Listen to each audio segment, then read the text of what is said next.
6 जून 2016। आज भी उस दिन को याद करके सन्नाटा सा छा जाता है। सहम सा जाता हूँ मैं। अपने पिता के आखिरी दिनों में उनके साथ ना रह सका। एक चुभन सी महसूस होती है मुझे। हर वक्त आईने के सामने अपने आप को देखकर रोता हूँ। सच्चाई से दूर जाना बड़ा मुश्किल होता है। उस वक्त मंद हवाओं का शोर मेरे कानों में सुनाई दे रहा था। मेरी आंखों से एक आंसू नहीं निकल रहा था। अपने सारे भावों को संजोगे हुए मैं चलता जा रहा था। ठक ठक ठक। और मैं अपने भावों को रोक नहीं पा रहा था। वो मुस्कान जिसे देखकर हजारों चल उठते थे। वो मुस्कान जिसे देखकर बदन में एक मस्ती सी उड़ती थी। मुस्कान जिसके पीछे हम पागल थे। मेरी आंखें और मेरी सोच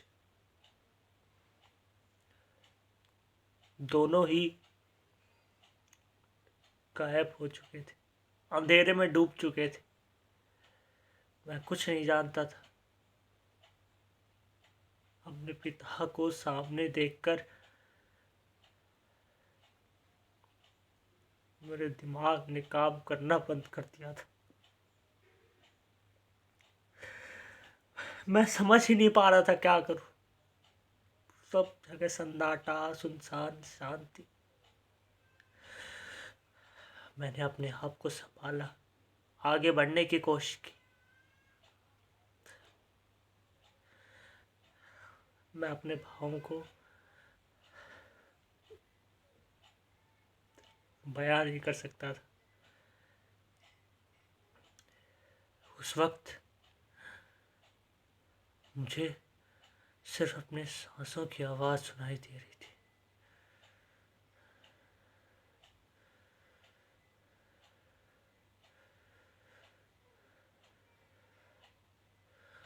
अगर मेरा बस चलता तो मैं अपनी सांसें निकालकर उनमें डालना चाहता था।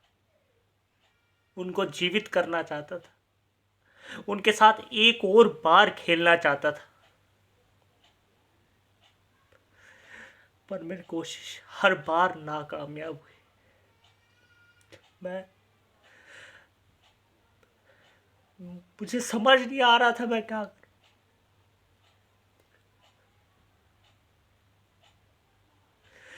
मेरे पास एक ही उपाय था, वो था रोना। मैं सिर्फ रोता जा रहा था। मैं हर तरह से अपने पिता को बचाना चाहता था, वापस लाना चाहता था, उनके साथ खेलना चाहता था। पर अब अब वक्त बीत चुका था। उनके साथ खेलना तो क्या, मैं आज उनके साथ सोकर जा भी नहीं सकता।